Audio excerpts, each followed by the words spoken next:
Доброе время суток всем. Здравствуйте.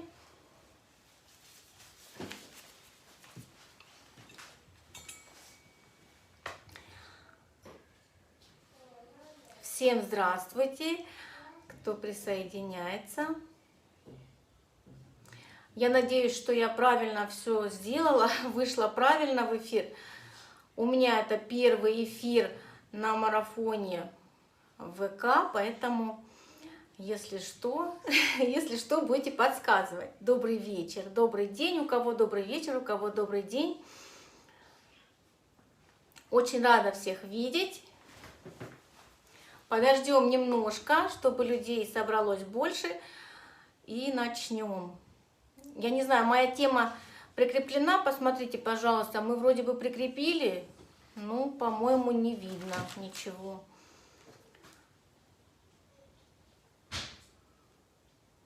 Я не вижу, правда, темы. Скажите, пожалуйста, тему видно или нет? Где ты видишь, Тамила? Это она показывается, когда на эфир заходишь. Приходит уведомление, эфир на такую-то тему. Скажите, пожалуйста, видно тему? Привет с Алтая. Тему не видно. Тамерлан, иди делай. Мы не знаем. Слышно и видно, да? Хорошо. Все прекрасно. Я рада, что у нас получилось. Сейчас попробуем мы прикрепить еще раз тему. Не получается. Не умеем мы прикреплять. Ой, делали, но не получилось. Эфира показывается, здесь не прикрепляется тема, это не Инстаграм. Ну, будем надеяться, что сохранится там мои аккаунты и тема эфира. Хорошо, тогда пока немножечко нет, не видно, да, не видно. Что-то тормознулось. Тамерлан, иди сюда. Почему-то тормознулся экран. Сейчас мы чуть-чуть пролистаем. Здравствуйте. Вот, все хорошо. Все хорошо. Пока все присоединяются, я немножко расскажу о себе. Пост было обо мне сегодня, если кто вдруг не видел, я Амина из Киева, кто меня еще не знает. Здесь я первый раз в контактах, в прямом эфире. В контактах тоже я недавно, буквально 2 недели. Тему сейчас мы скажем. Тему не видно, Тамерлан, ничего не видно. Ни аккаунта, ни темы. Тема у нас сегодня будет в посте написана. Посмотрите, пожалуйста, был пост сегодня днем. Гортензия из зефира. Да, у нас под эфиром написана тема. Да, написано? Ну, значит, написано. Нам просто не видно. Вот. Ну, если что, видно у нас там сегодня был пост по знакомству. Да, я там писала, что мы будем делать гортензию из зефира. Давно все уже просили. Вот, гортензию из зефира. Здравствуйте. Здравствуйте всем. О себе я немножко еще расскажу. Я занимаюсь уже кондитерским искусством более 9 лет. Уже, наверное, 10. Вот, занимаюсь много чем. И тортами, и пряниками, и шоколадом. Тема видна. Да, девочки, тема видна. Поэтому все, уже мы увидели.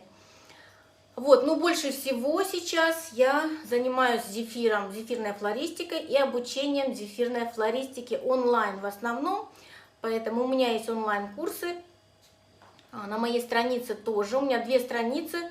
Можно зайти посмотреть. На личной странице у меня курсы не написаны, написаны на другой. Вот. Можно посмотреть и написать мне, если что, по поводу подробностей. Здравствуйте, Надюша, мои девочки пришли, Марина, Надюша.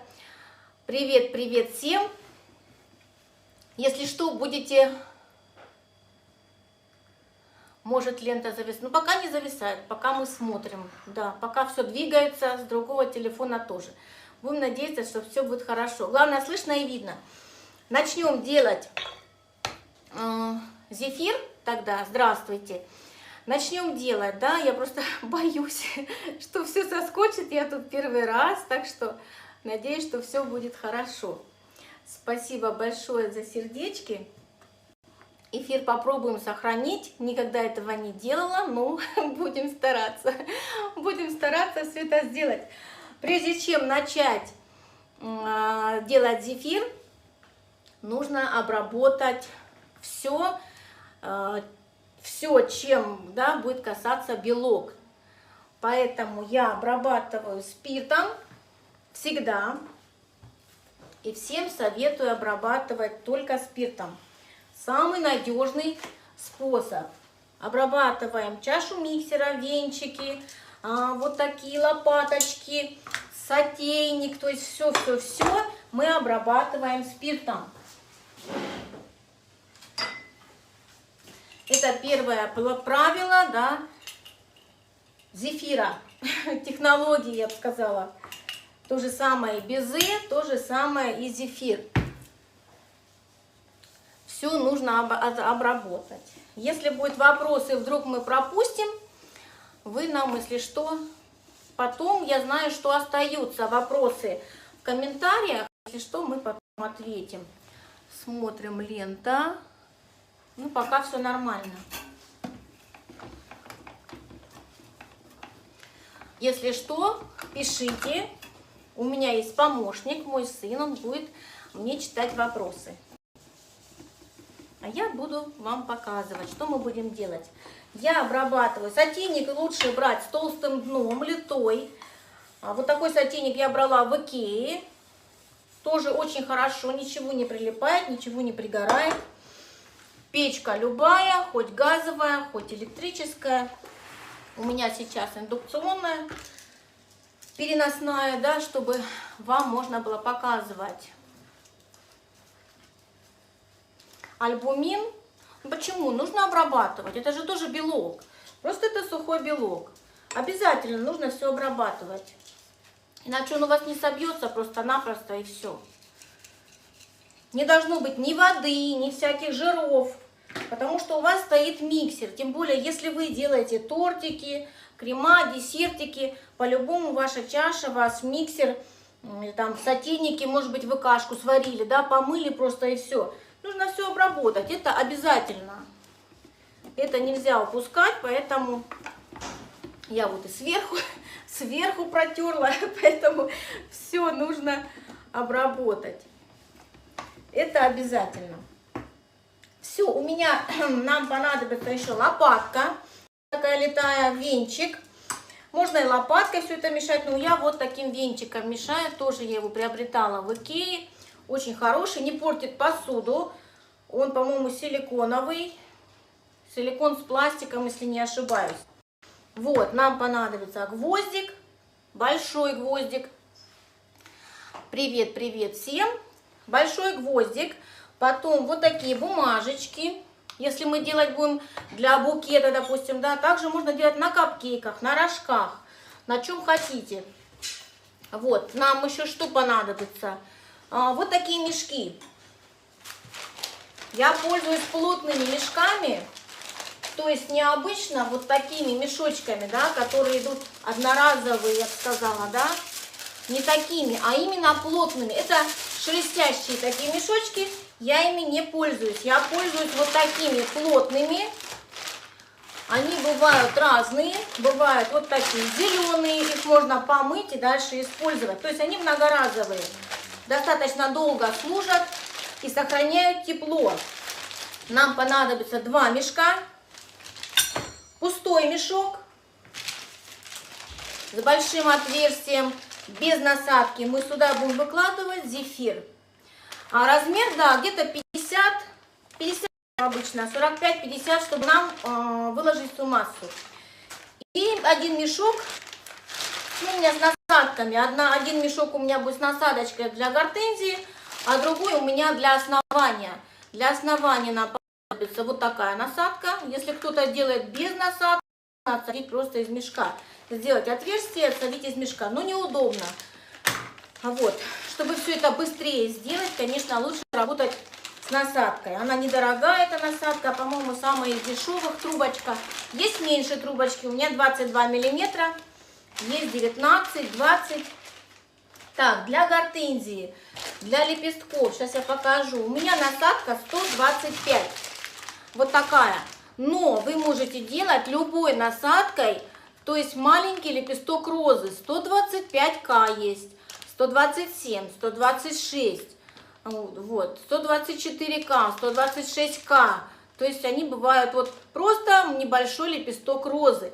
Даже 128 делают, она получается большая, такие глубокие цветочки, но тоже очень красиво. Я люблю делать вот такой размер, чтобы цветочки были не сильно крупные. Главное, чтобы было побольше оснований, если у вас хотите большие сделать гортензии. Конечно, чем она больше, тем она красивее. Может быть, кто-то спросит, почему я в одной перчатке. Я в одной перчатке, потому что у меня была травма руки, поэтому я буду работать в одной перчатке. Вообще зефир в перчатках не делаю, только припудриваю. Сколько сантиметров на выходе? Сантиметров сейчас скажу. Ну, там сантиметры не важны, девочки. Номера я проговорила, потом, если что, пропишу.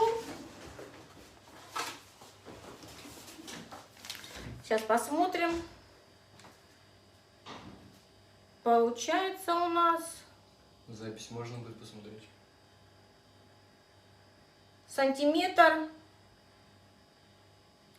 17, получится 17 миллиметров. Запись, конечно, мы сохраним. Обязательно постараемся сохранить. Я это, правда, пока еще не знаю, как сделать, но мы будем стараться. Вот, все сказала, что нам нужно будет для зефира. Нам нужна будет лимонная кислота, но тоже не обязательно. Так, инвертный сироп. Инвертный сироп я варю сама. Если у вас нету инвертного сиропа, можно использовать мед, но опять не слишком ароматизированный, да. Подсолнечник я использовала, тоже подходит. Или же майский мед. Конечно, такие как гречичный, всякие там такие вот, у которых именно специфический запах, да, и вкус, такой брать не стоит. Или же просто используйте глюкозный сироп. Можно в тех же пропорциях, можно немножечко его добавить больше даже. Но глюкозный сироп притягивает влагу, поэтому где повышенная влажность, в тех местах, да, где живете, допустим, где повышенная влажность, там лучше, конечно, не использовать глюкозный сироп, потому что зефир будет сыроват. Или же использовать его ну, совсем немножко. Все, теперь начнем. Потом мы переставим камеру ближе, чтобы было видно. Пока, я думаю, нам не нужно.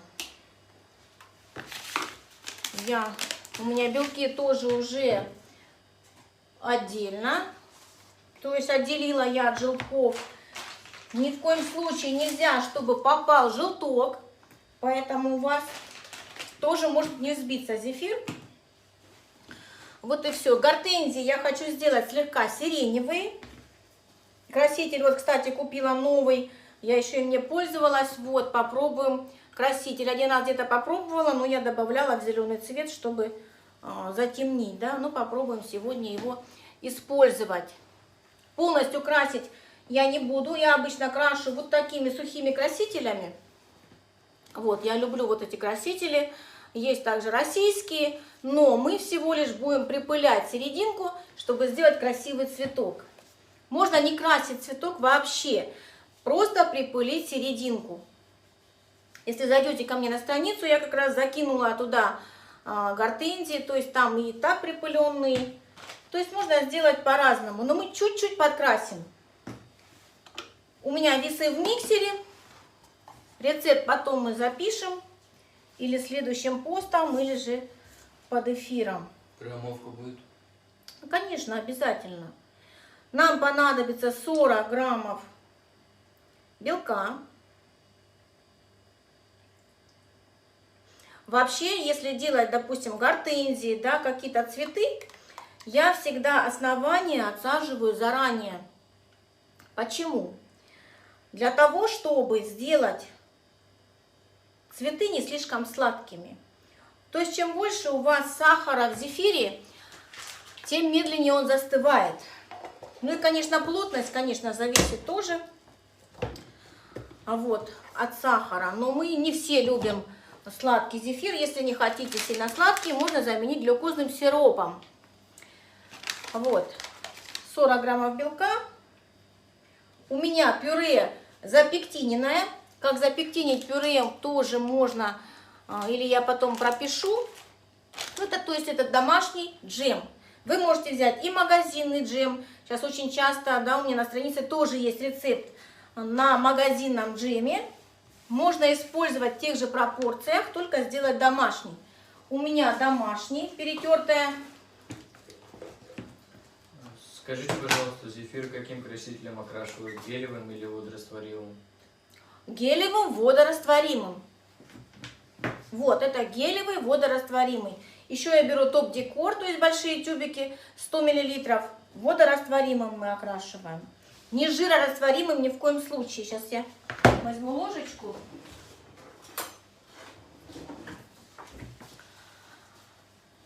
Возьмем ложечку. У меня пюре, у меня здесь клубника еще была с чем-то смешана, уже не помню. Ну, с пектином.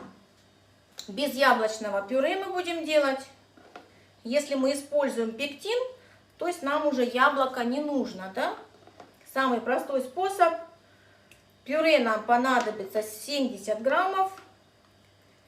Можно положить больше. Можно. Немножко консистенция будет другая. Но по такому рецепту можно 80 тоже положить, да? Мы делать будем сразу и основы, и отсаживать лепесточки. Но, еще раз повторюсь, я всегда делаю основы заранее. Их делаю менее сладкими. Допустим, если у нас в рецепте будет, допустим, 140 грамм сахара, я делаю чуть-чуть меньше, ну а на лепестки добавляю больше. Я могу и 170 грамм сахара добавить, да, и я тем самым выиграю время. Вы быстрее, то есть у вас будет время, чтобы отсадить вашу всю массу. Поэтому, то есть к такой хитрости прибегают очень многие, и я всегда девочкам тоже говорю, так делать. Поэтому, если вы добавляете больше сахара, вам лимонная кислота просто необходима, чтобы ваш зефир не был слишком сладкий. Я прям возьму вот столько, это не чайная ложечка, меньше. Насыплю лимонной кислоты. Если вы делаете менее сладкий зефир, вы можете кислоту не класть. Я сделаю его послаще, чтобы вам медленно все это показать, да, как делать цветы и все такое. Если миксер у вас с подогревом, у меня миксер с подогревом Kenwood Patissier, вот, почему подогрев? Потому что, когда мы используем подогрев, ваш зефир дольше остается теплым, да, теплая масса. Опять же, мы использовать будем 2 плотных мешка, вот такие 2 плотных мешка. Они еще бывают синие цветом, очень плотные, кстати, самые лучшие, вот синие и зеленые. И будем использовать теплый мешок. Теплый мешок тоже можно сшить, вот такой, отсвечивает, да. Можно сшить из какого-нибудь материала, то есть он очень тоненький, это была одеялка у меня детская. Вот такие мешочки я шью и спокойно отсаживаю массу. Никогда она не бывает рыхла, ничего. Духовками не греем зефир, микроволновками не греем зефир. Я всегда это говорю, я не грею, пробовала много, но кто не умеет этим пользоваться, лучше этого не делать. Потому что вы нарушаете технологию, вы насильно держите его в тепле, то есть, а тепло должно быть естественное для зефира, поэтому мы не используем никаких духовок, никаких мультиварок, теплых чашечек, кастрюлек, никакой паровой баньки мы не используем, когда мы занимаемся зефиром. Тогда у вас будут упругие, плотненькие, хорошие цветы, то есть зефирки. Также можно и завитушки делать. Многие спрашивают, можно ли по этому рецепту делать завитушки. Да, можно, прекрасно получаются, поэтому даже можете больше пюре добавить, да, и немножко агара больше. И будет вам еще лучше. Все, вроде бы все рассказала. Сейчас будет шумно, поэтому сказала все заранее. А вот сначала что мы сделаем? Мы взвесим агар. Сейчас я найду свои весы. Секундочку. Так, весы. Где-то ставила здесь. Помощники мои все сбежали. Куда непонятно. Сейчас, секундочку. Помощники, найдите мне весы, пожалуйста. Сейчас, нашла.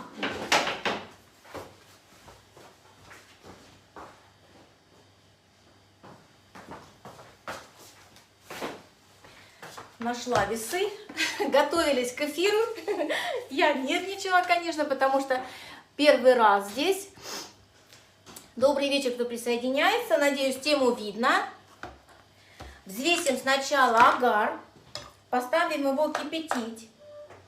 Агара нам понадобится, если агар силы 900, то 5 граммов. Если агар силы 1000, то используем 4 грамма. У меня агар 1000. Я беру китайский агар, я могу показать, какой я беру. Вот упаковочку, сейчас это у меня в другой баночке, он просто очень удобно, баночки. Сам агар я потом покажу. Он бывает и 900 силы, и 1000. Добрый вечер, кто присоединяется. Так, что-то я много насыпала. Все, убрали. Добавляем воды обязательно холодной. Чистый стакан, чистую посуду. 130 миллилитров. Чуть больше получится, ничего страшного. Ну, не больше совсем, конечно. Просто он у вас будет дольше вариться. Вот и все. Добрый вечер, кто присоединяется только. Очень радуюсь, что людей становится больше. Включаем печь. Даем нашему агару закипеть. И только тогда добавляем сахар и инвертный сироп у меня. Инвертный сироп я продублирую у себя на странице. Кому интересно, потом зайдете, посмотрите. Сегодня я продублирую. Инвертный сироп я варю сама. Я не использую глюкозный сироп, да, кто недавно присоединился. Вы можете использовать глюкозный сироп. Тоже будет, можете по такому же рецепту. Чуть-чуть меньше можно его взять, да и все. Можете просто заменить 50 грамм сахара, там 60 грамм количеством глюкозного сиропа. Так. Как я делаю тюльпаны? У меня есть. Ну, это на марафоне было о другом. Сейчас я скажу. Закипит наш сиропчик. Сахара нам понадобится. Вообще я обычно кладу 130-140 грамм можно, да. Но если мы делаем гортензии, это очень долго, да, там надо выводить лепесточки. Вы можете класть больше сахара, даже 150, 160, 170 мои девочки делали, все прекрасно. Просто делаем не сладкие основания. Сколько инвертного? Инвертного нам понадобится 40 граммов, можно положить 30. Чем отличается инвертный от глюкозного? Инвертный вы сварите сами, то есть инвертный мы создаем, как бы получается, искусственный мед. То есть, что такое патока? Как бы патока, да? Патока это и есть инвертный сироп. Там у нас идет сахар, лимонная кислота и немножко соды. Буквально чуть-чуть. За счет инвертного сиропа ваш зефир не будет кристаллизоваться, будет оставаться долго мягким, нежным. Вот. Но если вы не можете, не используете, можете не использовать, да? Ну, вашему зефиру будет срок годности 3-5 дней. Ну, то есть он мягкий будет 3-5 дней, да? А потом будет образовываться корочка. То есть уже он кристаллизуется. Что касается глюкозного сиропа, ну, это считается как бы натуральный заменитель сахара, да. Можно и просто на глюкозном сиропе сделать зефир. Это возможно, но он будет очень долго стабилизироваться и созревать.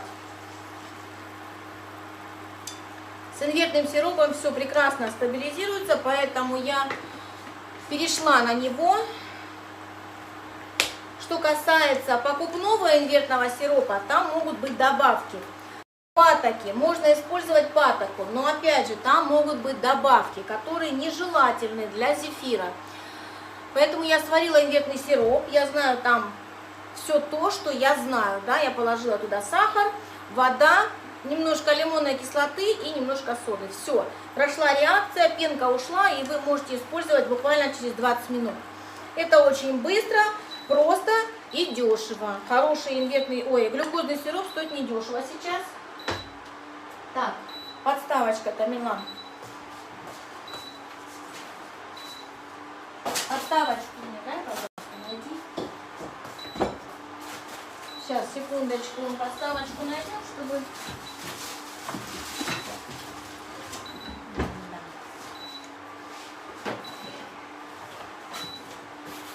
Секундочку. Пикает печка, когда на ней ничего не стоит, чтобы не спалить весы. Так, добавляем инвертный сироп. То есть инвертный сироп, он должен быть вот такой, да, он не должен быть слишком густой. Хранить его можно при комнатной температуре, то есть не в холодильнике, но также можно и в холодильнике. То есть у него вообще инвертный сироп не имеет срока годности. То есть то же самое, что и мед, да. Но мед мы не храним в холодильнике, ну и инвертный сироп тоже можно. Если он у вас засахарился, вы можете чуть-чуть добавить водички, прокипятить и также дальше использовать. Так, что у меня весы? Мы добавим 30-40 граммов. Тут не страшно, лишь бы что-то было. То есть, чтобы ваш зефир не кристаллизовался. Не хотите 40, добавьте 30, тоже будет хорошо. То есть вам хватит для того, чтобы ваш зефир не кристаллизовался. Сахара нам нужно будет, по рецепту идет 130 граммов. Мы добавим больше. Добавим больше, я говорила, да, можете 150-170 граммов. Тем более, если вы только будете начинать, да, чтобы отработать, то, что он будет слаще, ничего страшного. Главное отработать технику, да, кто только начинает учиться, это важнее, чем сладость. Да, что? А мед можно добавить соду? Нет. А зачем туда сода? Сода не нужна в мед. Просто добавляете мед. А в мед сода не нужна.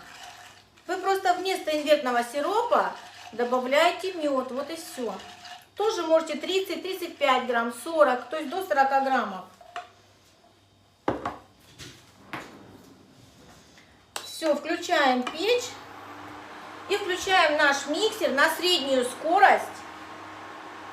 Потом будем добавлять, сбиваем до плотных пиков. Если миксер с подогревом, то до таких мягких пиков. Все, будет шумно. Так, не закрепила, что ли? Все. Минуты 2-3 мы взбиваем на средней скорости, потом будем добавлять. Сразу приготовим насадки с мешками. Приготовим влажную салфеточку, чтобы вытирать насадочку.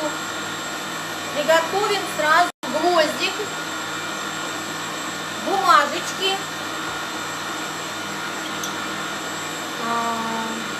Миксер ставим на 8.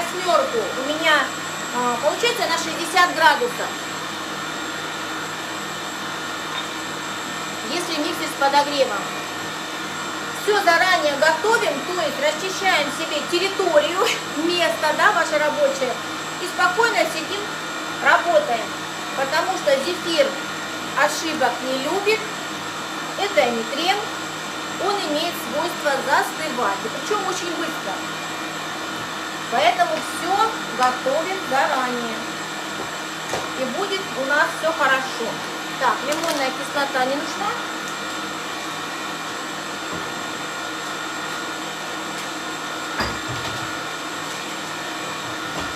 Все, убираем.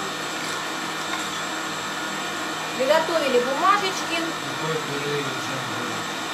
У меня здесь здесь запектиненное пюре, у меня здесь клубника, какой-то была ягода. Я просто добавила сахара, добавила пектина на 300 грамм чайную ложку и прокипятила пару минут. А если миксер без подогрева, как будет? Если миксер без подогрева, просто до плотных пиков взбиваете. Вот и все. Я тоже, девочки, раньше работала с миксером без подогрева. Спокойно делала букеты. Но для своего облегчения, да, для своего удобства я купила миксер, который греет. Вот и все.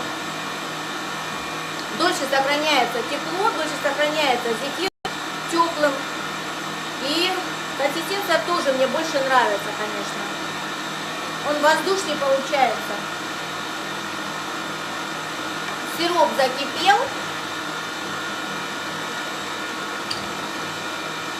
Все, у нас 2,5 минуты. Добавляем.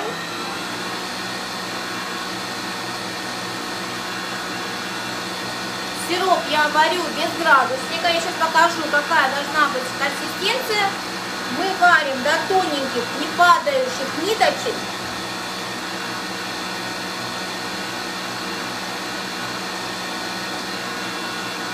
Потому что агар, если у вас сироп с агаром, у вас градусник не покажет правильную температуру. Чем больше, чем гуще становится сироп, тем у вас температура будет показывать неправильно.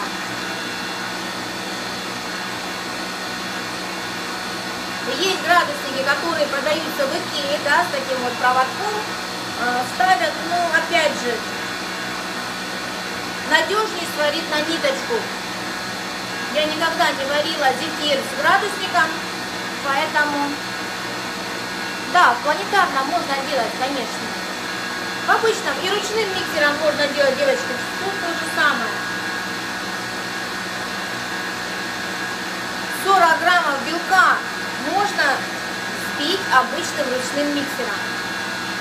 Просто это будет дольше, да, вы устанете, конечно. Тавилан, отодвинь, пожалуйста, лампу от стола, чтобы не тряслась она. И сиди здесь.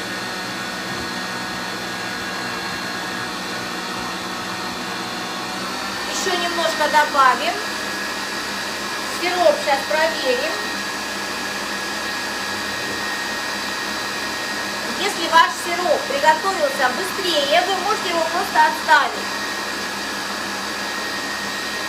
У меня мощность 1400, чаша у меня 7 литров. В этом миксере хорошо, что здесь 2 чаши. Одну чашу я использую для кремов, другую я использую только для безе и зефира. Смотрите.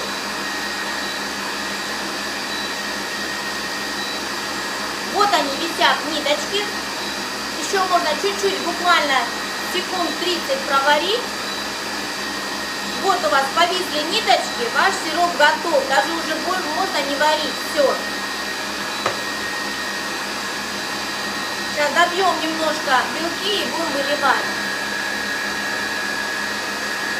Тут самый красивый мастер. Ну, градусники, девочки, он неправильно покажет. Просто это вот элементарно, потому что чем гуще ваш сироп, тем неправильно температура будет. Какой бы у вас градусник не был. Все, я выключаю. То есть очень легко. У вас повисли ниточки, да? Будь то лопаточка. Вот смотрите.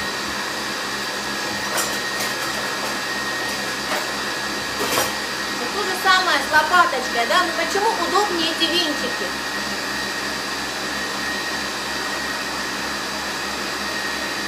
Вот, видите, ниточка висит, все, она повисла, она не падает, ваш сироп готов. То есть это очень просто, нужен вам никакой градусник. Чуть-чуть белки мы включили позже, поэтому они у нас еще не добились. Сиропчик можно потом просто немножко подогреть до закипания и свободно вливать уже в массу. Я его выключила, он у меня стоит.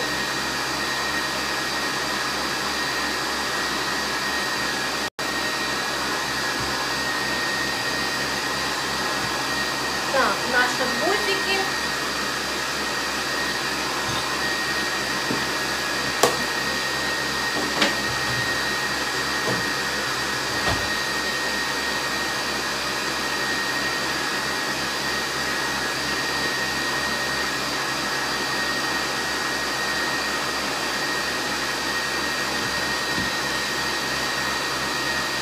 Нам еще нужны будут резиночки. Я всегда завязываю резинками, чтобы у меня масса не вываливалась. У меня руки не такие большие, чтобы удержать.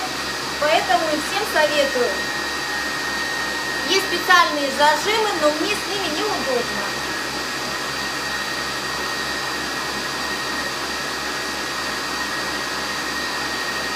Если вы берете магазинный джем, то есть у вас те же пропорции будут.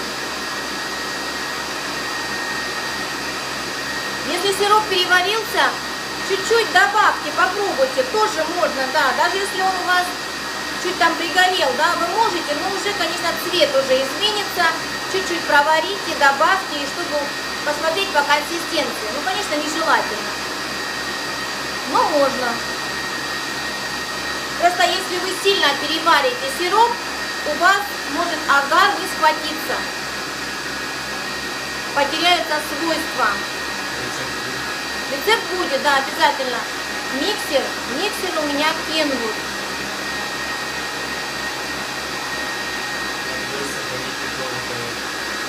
А в рукаве я сейчас покажу. Мы используем вот такие два плотных мешка и вот такой мешок. Шейте себе мешочек просто-напросто и все, и будет спокойно делать зефирные цветы. Все, у меня белки добились. Я сейчас подогрею. Чуть-чуть подогреваем. Можно даже капельку воды добавить, да, чтобы он не был густой. Это уже не помешает. Он у вас закипит. Но у меня сироп не густой, то есть нормально. Я его просто довожу до кипения. И все, и будем выливать. Скажите, агар какой вы используете? Сейчас покажу, девочки. Сейчас.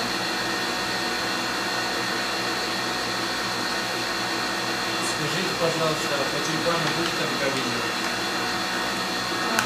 Я потом позже закину. Смотрите, вот такой ссылка. Посмотри, открыть ссылку. Что за ссылка? Посмотри сюда. Сейчас, минутку, девочки. Это, наверное... Убери, крестик нажми.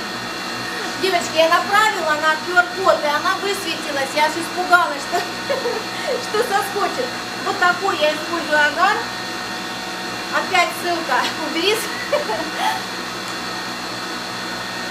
Тут просто стоит код, да, поэтому видите, как резко все. Вам не видно, а мне видно. Положить нагреть до 50 градусов. Нет. Ни в коем случае. Для чего нужен нагретый сироп? Чтобы ваш зефир не кристаллизовался. Он у вас будет оставаться дольше таким мягеньким, нежненьким.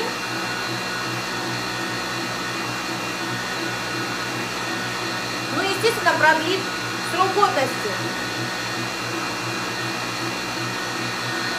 Так. Медленно очень выливаем сироп. У меня он уже подогрелся.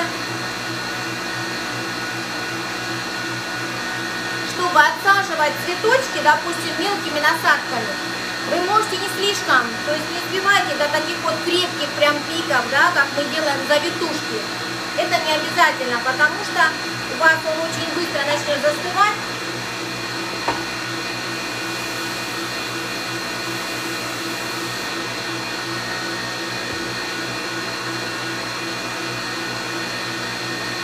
Сейчас я покажу, какой должен быть зефир. Какая должна быть консистенция.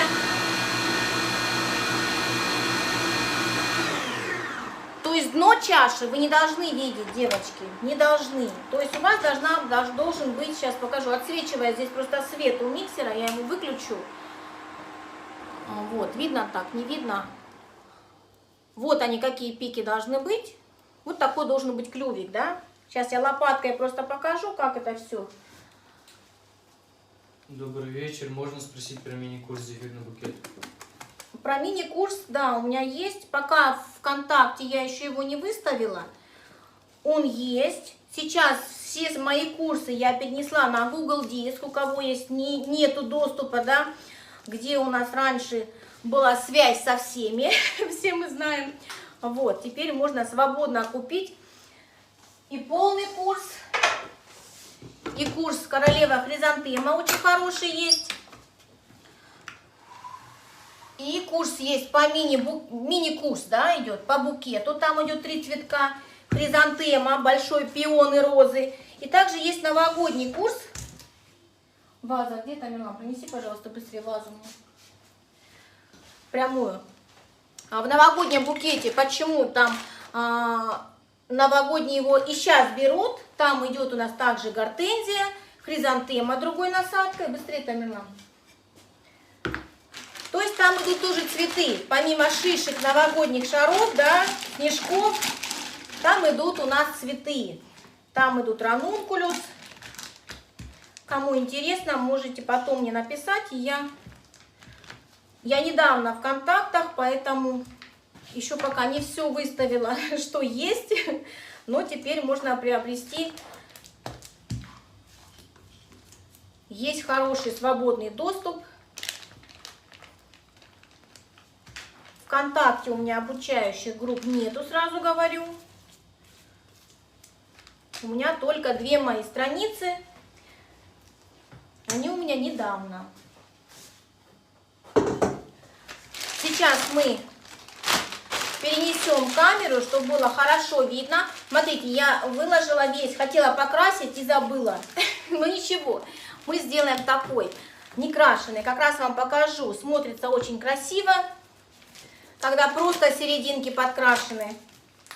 У меня он слегка розовенький. То есть там практически я хотела сиреневым покрасить, но заболталась с вами. Ну, ничего страшного. Ничего страшного. Теперь мы сначала выложили в пустой мешок. Теперь вот с такой насадкой я сажу сейчас основание. Я покажу, как сделать, да? Сразу его в теплый мешочек. То есть оденем ему шубку. И он не будет у нас застывать. Тамерлан, убери мне, пожалуйста, печку. Туда не убегай, убери мне печку, чтобы ничего не мешало. Сейчас будешь переставлять камеру. Я пока покажу, как сделать основание. Берем гвоздик, берем бумажечку. Гвоздик должен быть большой, конечно. У меня 7,5 сантиметров. Сначала, ну я обычно на столе делаю, но я вам покажу, чтобы было видно.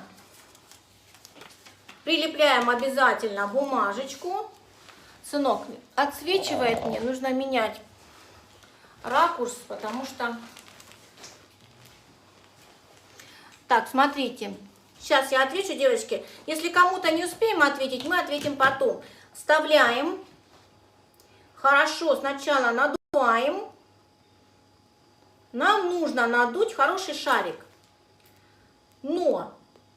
Я хочу показать вам большую гортензию. У меня хризантемы одни на уме. Кто меня знает, тот знает, да, что я просто обожаю хризантемы. Хризантемы мы тоже надуваем в шарик.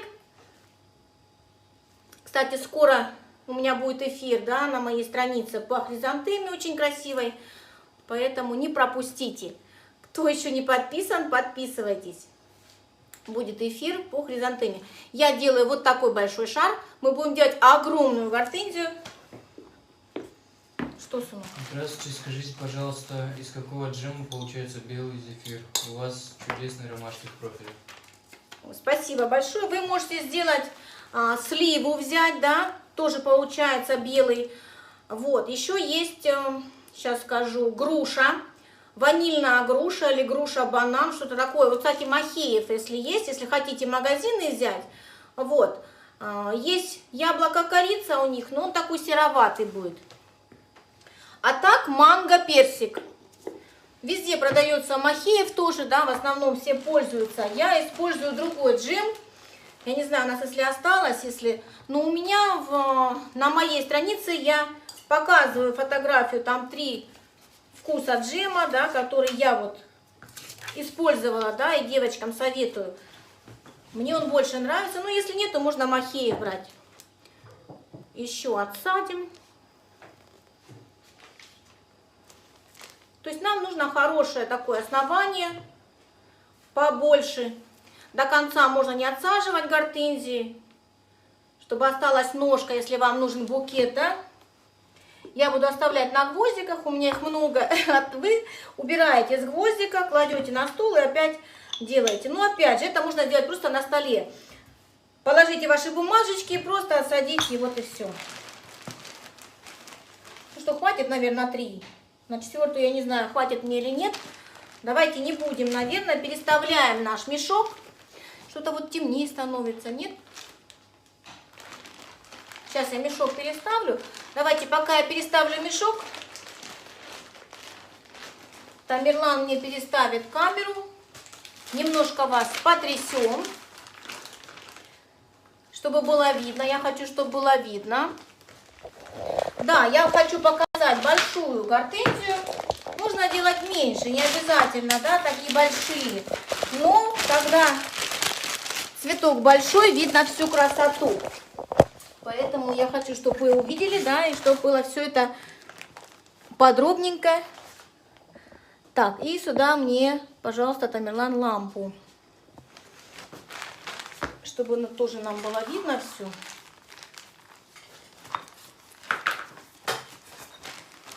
Все, я переставила также теплый мешочек.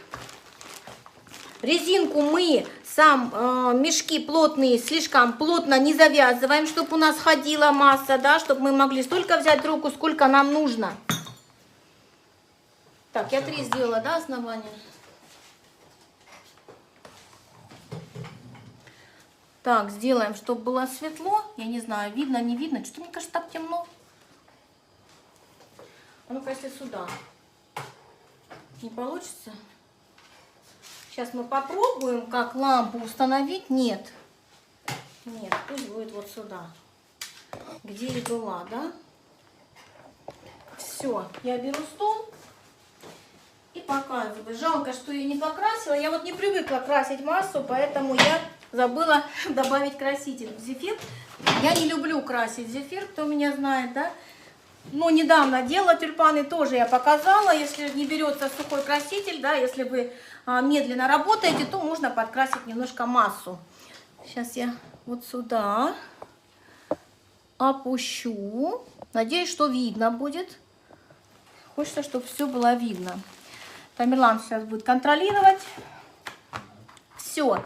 Берем влажную салфеточку. Смотрите, наши основания уже застыли. То есть уже все хорошо.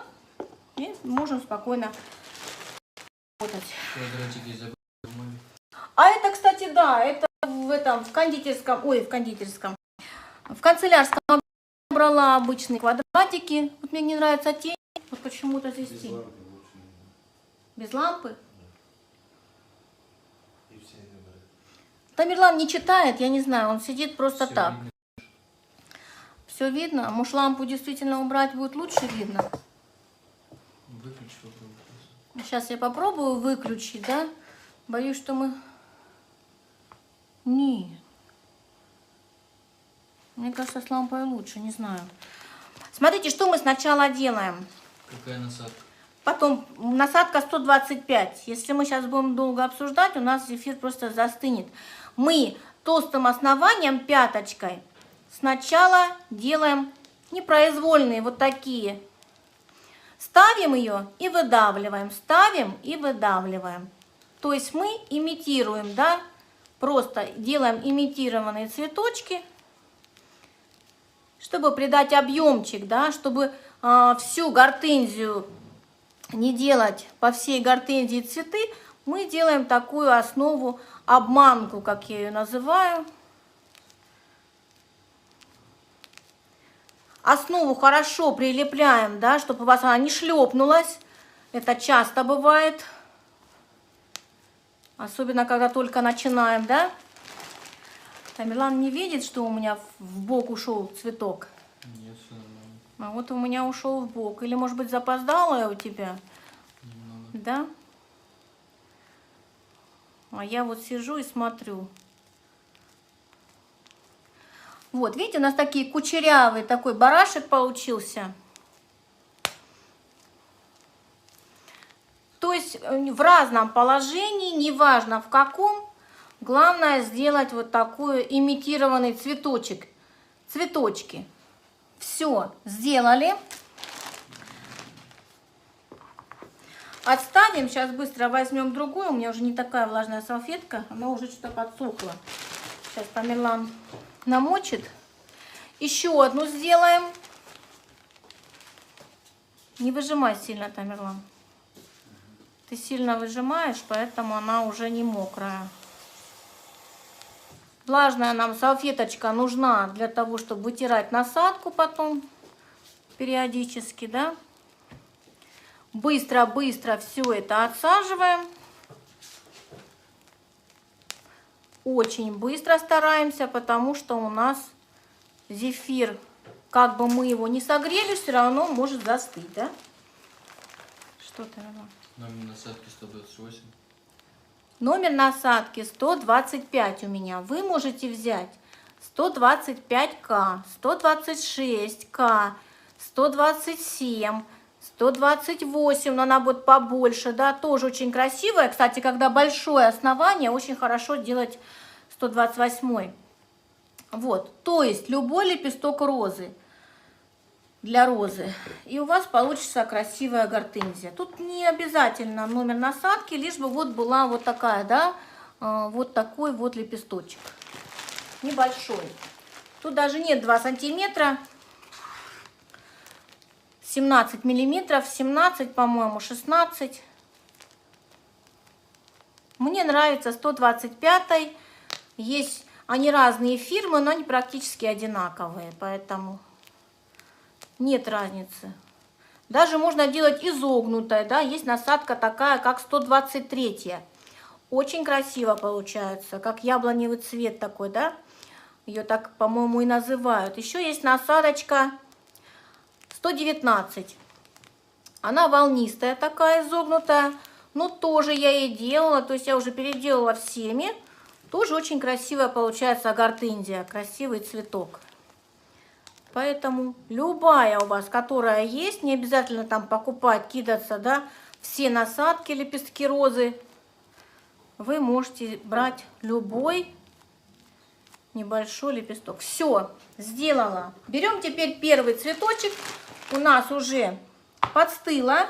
Если мы потрогаем влажными ручками, тоже уже первый цветок подстыл. Вы насадку зажимали? Нет, она такая вот и была. Я не знаю, что за фирма, но по ней видно, да, вот было немножко вот здесь сверху. Возможно, кто-то зажимал, но не я точно. Я вообще ни одну насадку не зажимала, потому это что... гортензия, это не пион. Это гортензия. Пион тоже, кстати, да, вот такой махровый, тоже так примерно смотрится. Вот, что мы теперь делаем? Мы вставляем, ищем, да, какие-то вот ямочки, не особо так красивые, чтобы нам сделать цветочек. Вставляем пяточку, просто проводим. Теперь соединяем третий. И теперь соединяем вот эти лепесточки. Получаем вот такой цветочек. То есть очень все просто. Просто соединили 4 полосочки, да, рядышком. Можете прям впритык делать.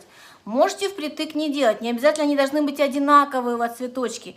Если они разные, тоже очень получается красиво. Вставляем. Выдавили. Просто выдавили. Также в стык вставили. Выдавили. Можете с этой стороны вставить, выдавить. И потом здесь просто соединить. Получили вот такой цветочек. В чем разница между инвертным и глюкозным сиропом? А я только что говорила. Ну, еще раз задали. Вот, инвертный сироп вы будете варить. Он состоит из сахара, лимонной кислоты, воды и соды. А глюкозный сироп — это фруктовый сироп, поэтому это совсем другое. Глюкозный сироп — это заменитель сахара. То есть, если вы не хотите делать сладкий зефир, вы можете, если уменьшить сахар, да, вы можете заменить сахаром. Сахар или нет, сироп. Ой, глюкозным сиропом, уже заговорилась. Покажите, как пион делается, пожалуйста. Сейчас в следующем эфире. В этом эфире гортензия. В этом эфире у нас гортензия. Вот, видите, получаются очень красивые цветочки. Достаточно большие. 125-я, кажется, вроде бы маленькая, но она такая вот. Можно делать их повыше, да, вот так, приподнимать. Тогда будет глубже сам цветок. И тоже будет очень красиво. То есть по всему нашему цветочку, немножко много я выдавила. Многие говорят, что рвутся кончики. Для того, чтобы они не рвались, девочки, просто не сильно добивайте массу. То есть до слишком плотных пиков ее бить не нужно. Вот прям до плотных-плотных. Чуть-чуть не добейте. Но опять же, чтобы она не была жидкая. Где посмотреть эфир с тюльпанами недавний? Здравствуйте, а где посмотреть эфир с тюльпанами? Эфир с тюльпанами. Все спрашивают, интересуются. Эфир с тюльпанами у меня, можно зайти на страницу, да, откуда все мы пришли. Это в Инстаграме. Подписаться на марафон и посмотреть. Я думаю, вас примут. Но если подождете, ну это, конечно, будет позже, да, когда уже марафон пройдет, я могу потом закинуть на страницу. Или в Телеграм, или в свою. Но это только когда пройдет марафон, то есть все закончится, время, да. Когда эфиры удаляются, мы знаем, да, что на марафонах какое-то время эфиры остаются, но потом их убирают. Ну, тогда я могу закинуть. А так, конечно, будет не очень красиво по отношению к организаторам, я думаю, да. То есть потом я могу загрузить. А так можете подписаться и спокойно идти смотреть.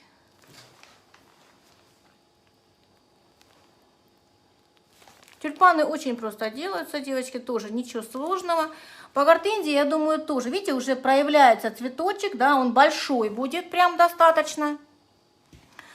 То есть просто вставили, провели, вставили, провели, соединили, провели.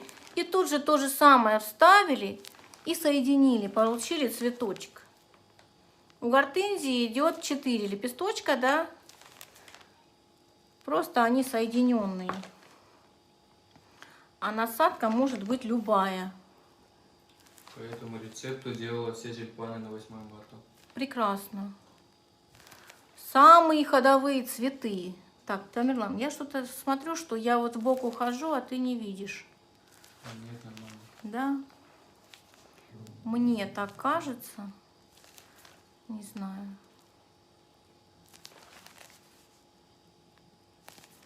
То есть мы закрываем некрасивые наши места и делаем на них цветочки. Здесь не нравится, если что-то вам не нравится, вы можете вот так сделать. Слишком вытянула. Неудобно здесь, правда, под камерой, но... В руку мы берем, то есть столько массы, сколько мы удержим. Остальное у нас все висит за рукой. Здесь уже внизу вы можете особо не выводить. Видно, Тамерлан? Да. Мне не видно. Не Спасибо знаю. вам большое за такие бесплатные уроки. Вы в зефир ванилин или ваниль ложите? Я не ложу в зефир ни ваниль, ни ванилин. Вообще в зефир ванилин не ложат, да, не кладут, а кладут именно ванильный сахар. Если вы хотите сделать ванильный зефир, возьмите яблочное пюре, добавьте чуть-чуть ванильного сахара, да, за место там, я не знаю, ну ни в коем случае не целый пакет, потому что это будет просто невкусно. Чуть-чуть, грамм, я не знаю, 8, даже еще Где меньше. рецепт будет? Рецепт будет здесь, на странице марафона. Обязательно следующим постом мы напишем рецепт. И он тут останется, вы будете смотреть. Я возьму уже по-другому, чтобы вам было видно, да, не знаю, видно или нет сейчас. Чтобы закончить гортензию, я вот так. Мне просто неудобно уже. Так, что-то мне тут тянется за насадочкой. Сейчас, секундочку. От салфетки моей. Будет большая гортензия. Мне вообще очень нравятся большие гортензии. Очень красиво, когда она большая. Но маленькие тоже красиво. Тоже вполне. Если у вас небольшой букетик, да. Вообще гортензия очень красивый цветок. Вроде кажется сначала сложный, но потом, когда просто понять, да, отсадку лепесточков, все это несложно.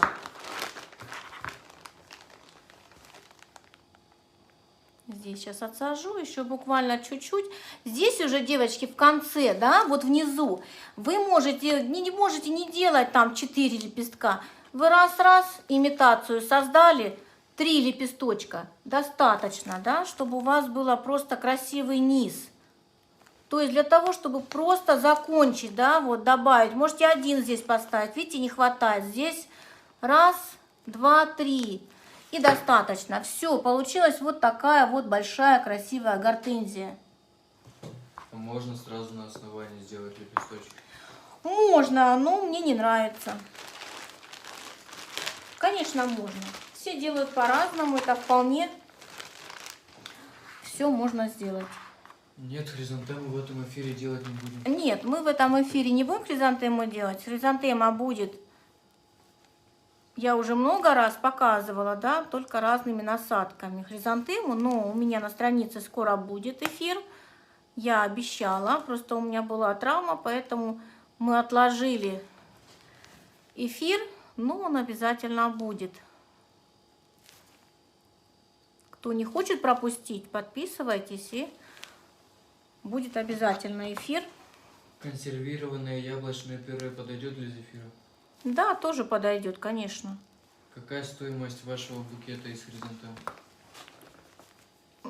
Смотря какие хризантемы и какой диаметр.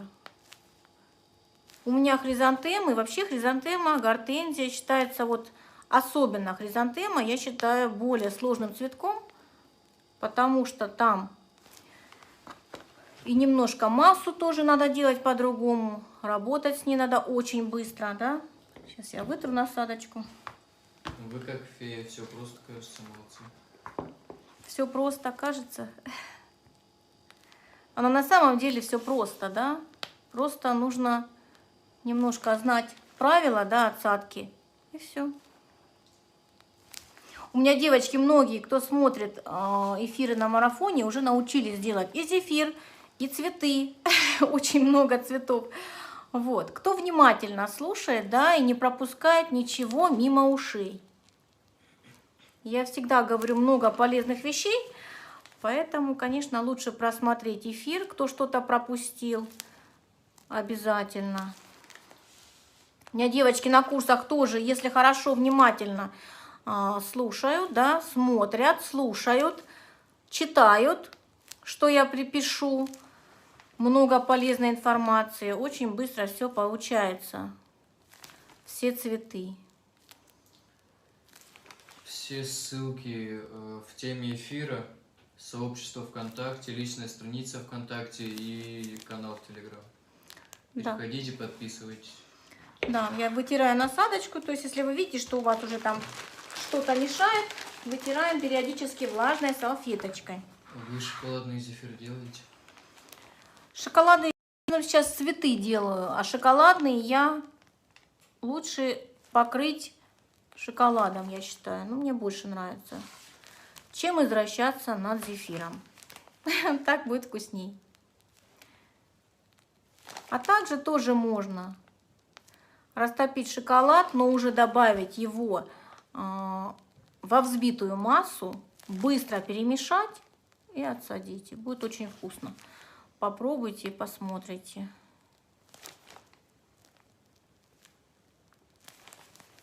если вы завитушки делаете. И также можно потом припудрить сахарной пудрой вместе с какао. Вот и весь вам будет шоколадный зефир. Саму массу, конечно, лучше, если вы еще не очень хорошо дружите с зефиром, то лучше не делайте.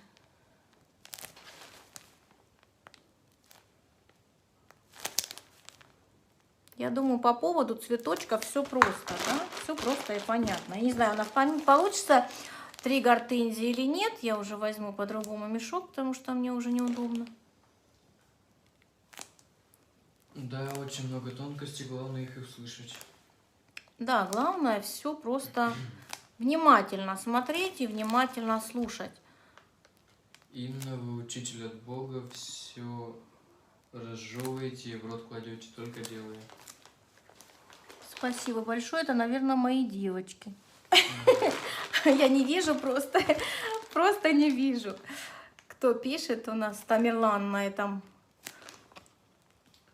этой работе.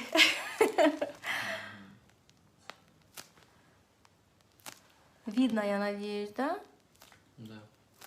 Все хорошо. Вот внизу уже можете так чисто добавить. Раз смотрю, у меня здесь немножко не хватает. Раз добавила 1 лепесточек и все.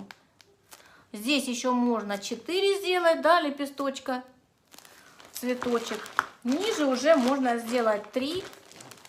Поэтому там уже просматриваться не будет, да. Это вот опять же для вашего удобства. Вы должны делать так, как вам удобно, я считаю. Да, это мы. Ну, я так и подумала. Это мои девочки, значит. На курсах мы делаем много, конечно. Сейчас у нас будут добавляться цветы на полном курсе, да, девочки, кто у меня немножко у нас пока отложилось. Но сейчас будем делать новые цветы. На полный курс, кто у меня на 2-м потоке, девочки, у нас еще будет добавляться 10 видеоуроков. Там у нас много цветов. Видеоуроков много, но еще будут добавляться, поэтому курс у нас большой. Информация есть у меня в моем сообществе, ссылки. Там все есть. Подробную можно узнать, написать мне в личку. Вот такая гортензия получилась. Смотрите, одна больше, одна чуть меньше. Скажите технику отработки цветов. Что можете посоветовать, на чем отработать? Отрабатывать, конечно, лучше на креме. Я тоже на курсе показываю на креме. Мы варим крем.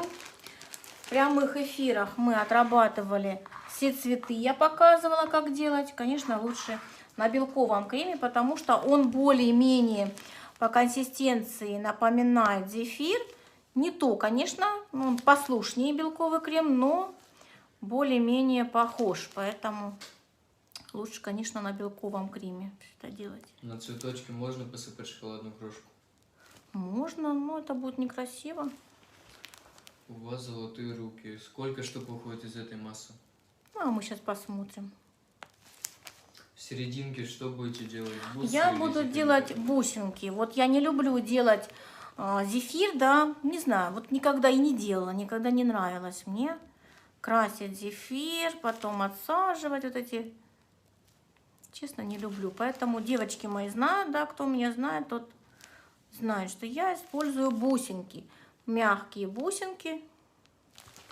Даже если у вас будут такие хрустящие бусинки, тоже не страшно.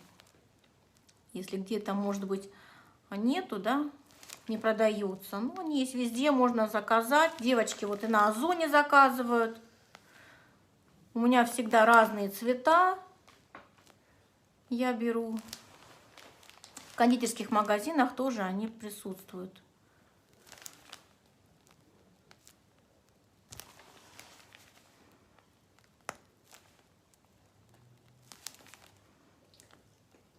Маргарита Быкова пишет: цена. Уточните, пожалуйста, что вы имели в виду. Что именно? Про гортензии или про хризантемы мы имели в виду или что? Вы спрашивали за цену за хризантемы букет. Хризантемы букет, если вы имеете в виду за вопрос по хризантемам, то у меня самый дешевый букет стоит 4000. Это 7 хризантем больших. Это самый дешевый. 22 сантиметра в диаметре. 20-22 подложка. Про курс. Про курс. Про курс, полный курс, девочки, у меня стоит по зефирной флористике, где идет полный развернутый курс с поддержкой на 6 месяцев. У нас группа в Telegram поддержки. Если хотите сертификат, то сдаете домашнее задание, да. Если не хотите сертификат, можете не сдавать домашнее задание. Срок доступа к урокам на 1,5 года, но у вас они будут на диске, да, то есть вы можете смотреть, когда вам угодно. А вот стоимость такого тарифа идет 10 000. Если вы самостоятельно изучаете, 8 000, но до конца марта, я вчера объявляла это тоже на другом марафоне, до конца марта стоит курс 8 000 с поддержкой, то есть минус 2000. Вы можете приобрести полный курс. Курс по хризантемам у меня идет королева хризантема курс. Там идет 7 видеоуроков по хризантемам разными насадками. Я показываю. Рецепт зефира, рецепт инвертного, все видеорецепты, да, инвертного сиропа, рецепт белкового крема, также упаковка, красители, как правильно окрасить сухими красителями с переходом плавным. То есть я люблю окрашивать сухими красителями, чтобы зефир был внутри без красителя. Я не люблю гелевые красители очень сильно, тоже многие это знают, поэтому самодельные красители сухие тоже не рекомендую, потому что смысл в них не вижу. Очень сильно красят все на свете. Когда вы ими покрасите, и у вас кругом распылится этот краситель, вы его вот с большим трудом потом будете оттирать. А вот такой краситель, да, который специально предназначен для распыления, он прекрасно отмывается и оттирается просто влажной салфеткой. А которые делают из крахмала, много в интернете, да, это, конечно, ерунда, которая тоже красит все. Также ваши желудки, да, желудки, руки. То есть смысла не вижу. Лучше покрасить тогда массу, а не мучить и не распылять его по всей квартире.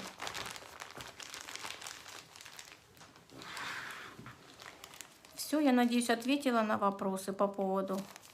У меня еще есть курсы по букетам, да, по букету, по новогоднему. Там идут у меня цветы ранункулюс, гортензия, хризантема 401 насадкой, розы 201 насадкой и что-то вот еще, по-моему, хлопок. Ну, там цветы. Он стоит 2690, если вот я не ошибаюсь.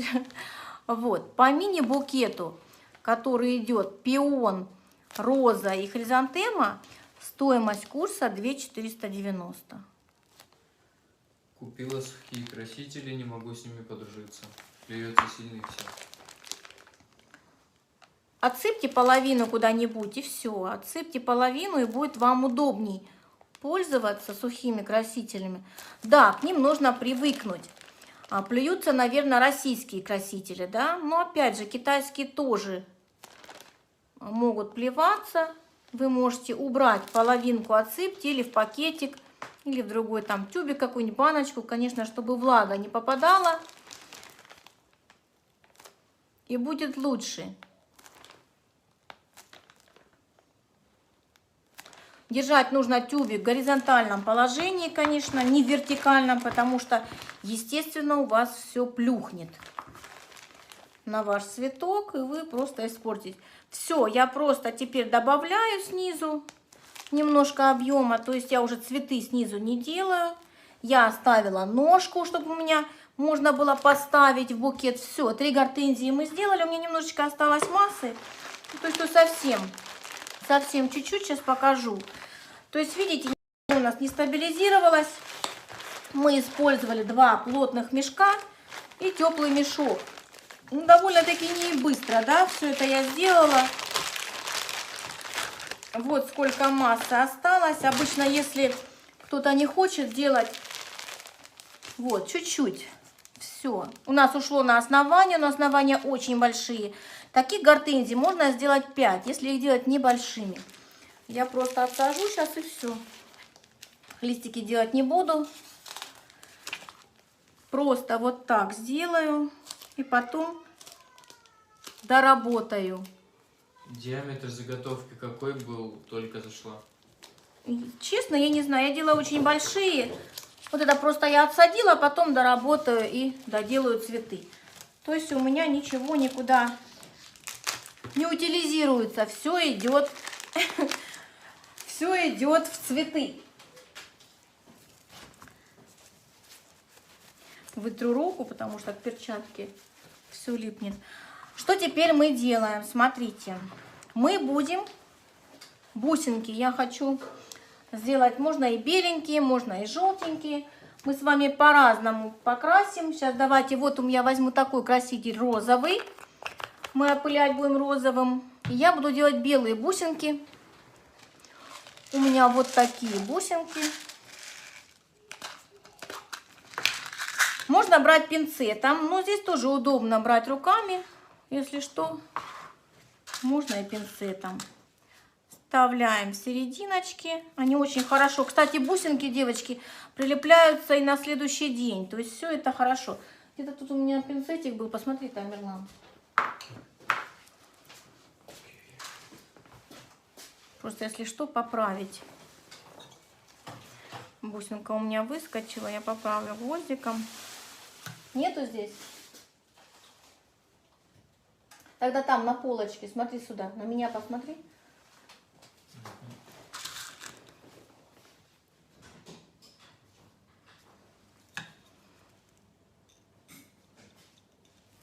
Все, просто в серединочке вставляем, да, смотря какой у вас нашел, да, вот берем, то есть обычный пинцет. Вот таким пинцетом можете все это делать прям точно в серединку. Вставили. У меня еще есть пластиковый, где-то вот не нашла. Перед эфиром хотела показать. Кстати, кто пользуется линзами, девочки, да, там очень хороший пинцетик тоже. Такой пластиковый, очень удобный. Использовать вот в этом, да, в кондитерском деле. Очень удобно. То есть вот так вставляем. Можно брать любые, да. Вот если вы будете делать, допустим, желтенькие гортензии, вы можете такие светло-зелененькие, ну также и беленькие. Если вы будете делать какие-нибудь там голубенькие, да, тоже можно голубенькие использовать, но можно и беленькие. Почему я всегда часто беру беленькие? Потому что вот они более подходят для любого цвета гортензии. Ну и розовые, да, вот в основном. И сиреневый, самый ходовой цвет у меня лично. Розовый, сиреневый и белый. Вот такие бусинки я беру. Ну, кто не хочет возиться, можно просто зефирным. Вот остаточек у нас, кстати, остался, да. Вы можете это сделать. Но опять же, вам сначала тогда нужно окрасить. Окрасить цветы, если вы это будете делать. И только потом. Ну, пока вы это сделаете, ваш зефир застынет. Ну, будет такой, консистенция не очень. Поэтому я не люблю это делать зефирной массой. Я лучше, вот эта мне работа очень нравится. Вставлять бусинки. Я люблю, терпение у меня большое. Кто-то мне как-то сказал, у вас хватает терпения. Ну, вы знаете, если любить то, что ты делаешь, Ну, то есть тут терпения не нужно. Я могу это делать вечно, сесть и делать. И время у меня пролетит довольно-таки быстро, потому что мне это нравится. А зефирная флористика должна быть, то есть вы должны это любить. Все, я сделала все бусинки. Сейчас давайте я покажу, мы окрасим розовенькую, да?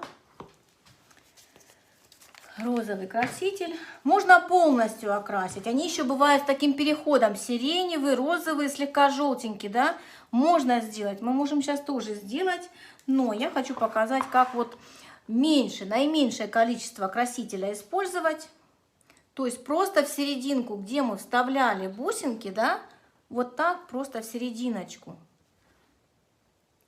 Совсем слегка. Не сильно. То есть она намного, у меня гортензии нежно-нежно такие розовенькие, потому что у меня ягода была клубника, уже не помню с чем, но точно была клубника с чем-то, у меня просто запектиненная. Вот.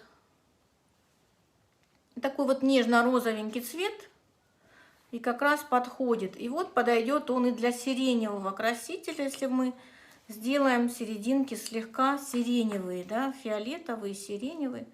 Тоже будет очень красиво. То есть уже преображается, уже видно, да, наши цветочки.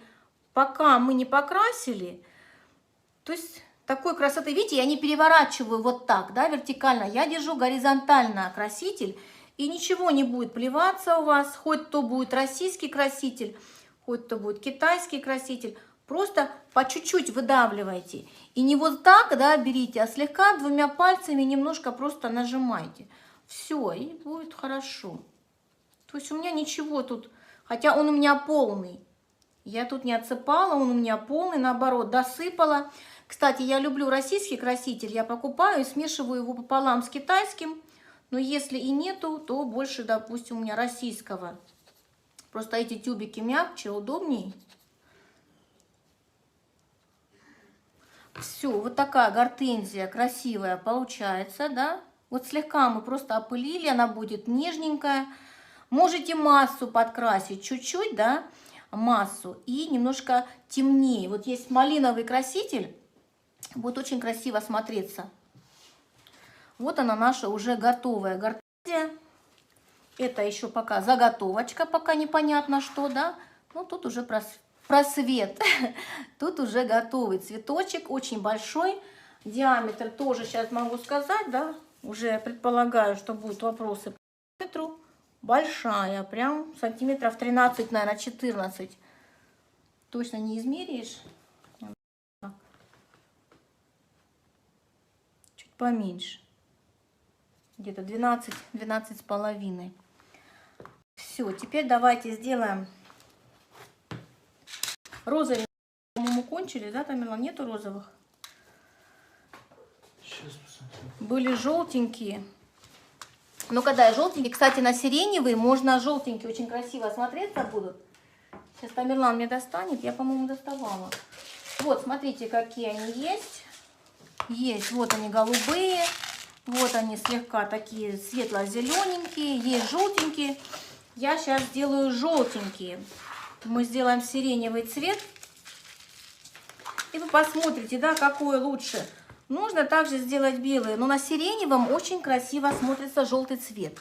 Поэтому, когда я делаю фиолетовые, я сегодня выставлю прям, да, вот эти, у меня на странице есть, я сегодня, кстати, закинула, да, что будут гортензии для своих подписчиков.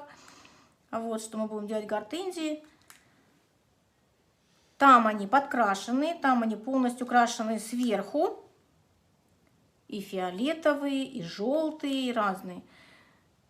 Где покупаете российские красители? Российские красители я вот буквально в Инстаграме у себя выставляла, в сторис.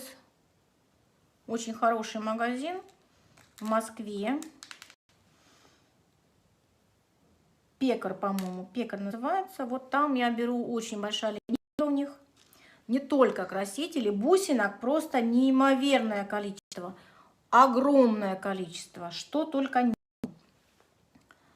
Вот, поэтому там очень и большие, и маленькие, и большие бусинки. А сейчас на Пасху очень огромный ассортимент всего. У них очень мне нравится магазин.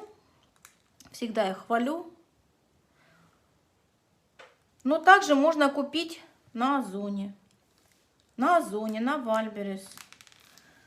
То есть тоже сейчас много интернет-магазинов, которые вот продают сухие красители, потому что зефирная флористика уже набрала достаточно такие обороты, да, и везде, даже китайские красители, девочки, я не брала на Алиэкспрессе, я брала в интернет-магазине.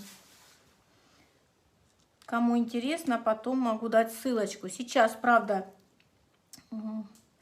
мало цветов есть в ассортименте, да, цену не знаю точно, но были по 250 рублей. Именно китайские красители, я только там брала все в последнее время.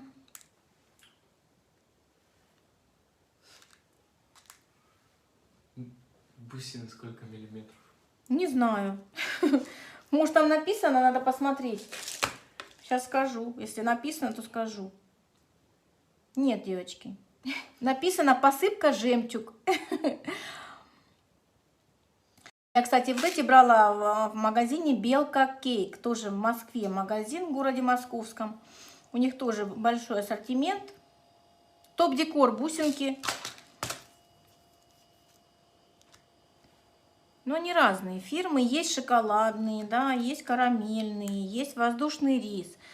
Очень большое количество. Вообще выбор просто огромнейший сейчас таких вещей, потому что у нас скоро Пасха. Для всего этого очень много товаров, да, во всех магазинах, я думаю. Ну все, уже внизу можно тоже, кстати, самый низ, да, можно не ставить бусинки, потому что их там видно уже в букете там или где вы будете их. Последнюю поставлю. И теперь я сделаю сиреневый у меня вот такой краситель. Тоже китайский. Самый ходовой цвет. Тоже сделаем серединки. Кстати, зефир уже застыл. Прям хорошо подстыл. Красиво, когда вот берешь черную смородину или чернику, зефир, и он уже сам по себе, особенно черная смородина, он получается такой вот сиреневый. Я вот делала как-то, меня просили, да, не красить массу, но я, в принципе, ее не крашу. Вот. И вот так пуляла. Дай мне кисточку, пожалуйста, Тамерлан. Чуть-чуть пшикнула. Опыляла просто серединки. И очень красиво, когда слегка сиреневая масса, да, но опять же без красителя. Но если нету, допустим, если у вас другой, смотрите, если зефир застыл, чуть-чуть, если пшикнулась, вы можете просто такой кисточкой. У меня мягкая кисточка, она не портит листочки. Зефир уже подстывший, не корябает. Излишки можно просто смахнуть слегка кисточкой. Вот сиреневый смотрится красиво, с желтыми бусинками.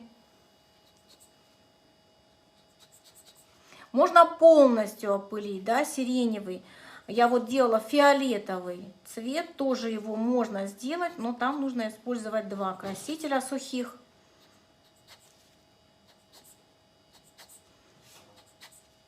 Здесь мы просто красили серединки. Этот краситель, я считаю, что не такой вредный, как гелевый, да. Гелевый тоже вполне съедобный, но опять, если его в меру. Если его не в меру, единственное, что я крашу, это листики, тычинки, пестики. И все. Массу стараюсь не красить. Тюльпаны вчера в Инстаграме я на эфире показывала, мы там подкрашивали. Ну, это для тех, кто не получается яркие цвета. Вот такой получается сиреневый. Смотрите, какие они. Разный цвет. Это у нас слегка розовенькая. Мне нравится. Просто серединки подкрашены тоже. И вот такие получаются две разные гортензии. Сейчас мы опылим одну полностью. Покажу, да, как это будет смотреться. Я сделаю сейчас быстро желтыми, и мы опылим, фиолетовую сделаем. Если вы будете букет, допустим, делать вот такой сиреневый с розовым, очень хорошее сочетание, поэтому даем стабилизироваться. Если такие большие цветы, даже бывают больше суток, но опять же, если у вас отсажены основания заранее, вы можете почти там 1,5 сутки не сушить, да, не давать ему столько времени. Суток хватит. Ну, если большие цветы. Если поменьше, то даже меньше. Получается, с одной массы 3 штуки. Ну, если такие большие, то да. У меня просто они очень большие. Не всегда делаешь такие большие. Обычно у меня 4-5, смотря какие, размерами. Вместе с основанием, да. Вместе с основанием, да.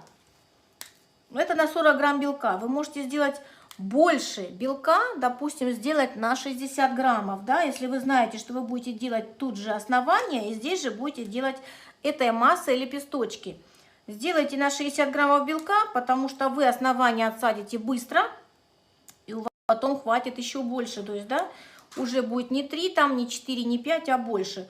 Но нужно это уже скорость, да, нужно вырабатывать скорость, чтобы работать с таким количеством белка. Вы потом их пудрой не обсыпаете? Обсыпаю обязательно.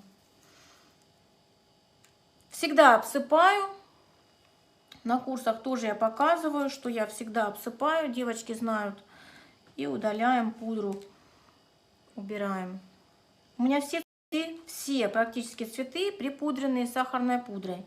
То есть ваши цветы не должны липнуть. У вас заказчик, да, там или кто там одариваемый какой-то, да, не должен взять цветок, и у него не должен прилипнуть к рукам. То есть это, я считаю, что не это неприемлемо.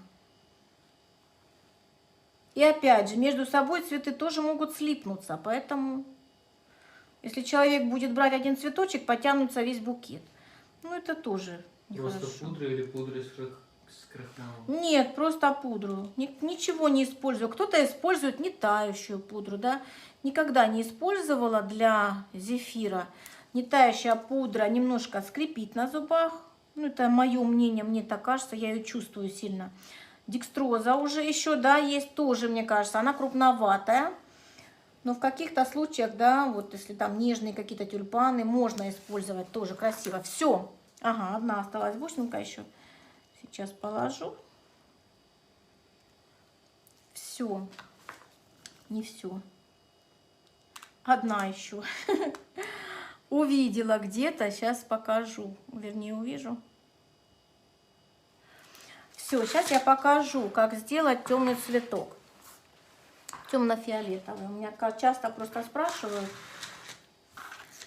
Сначала мы делаем сиреневым. То есть как получить достаточно такой темный цвет. Я очень редко использую гелевые красители, поэтому... Но, естественно, чтобы ваш краситель взялся хорошо, вы должны это сделать сразу после того, как вы отсадили. Смотрите, я сделала сначала сиреневый. Вот очень красиво смотрится, правда? Даже вот так, вот слегка сиреневая, гортензия, очень классно. Не нужно красить массу. То есть чуть-чуть опылили, все, достаточно. Язык не покрасится, рот не покрасится. Тамерлан, даст мне краситель голубой? Быстренько достань. Я просто сейчас покажу, как сделать темный, да, темную гортензию. Такие гортензии темные можно не припудривать, потому что там будет достаточное количество пудры. Голубой слегка поломанный у меня. Сейчас Тамерлан достанет.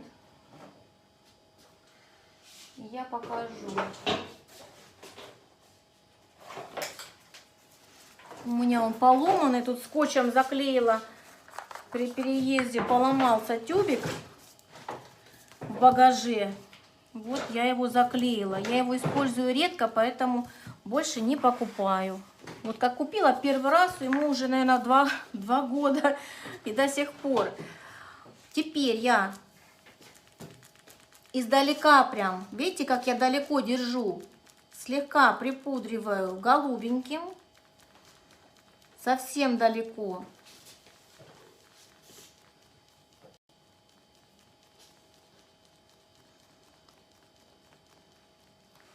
Вот уже видите, какой совсем другой цвет. Уже получился холодный такой оттенок, но тоже нежный, очень нежный. У меня тоже есть на странице Инстаграм такие корзины с такими гортензиями, да, такой цвет, тоже очень красивый, да.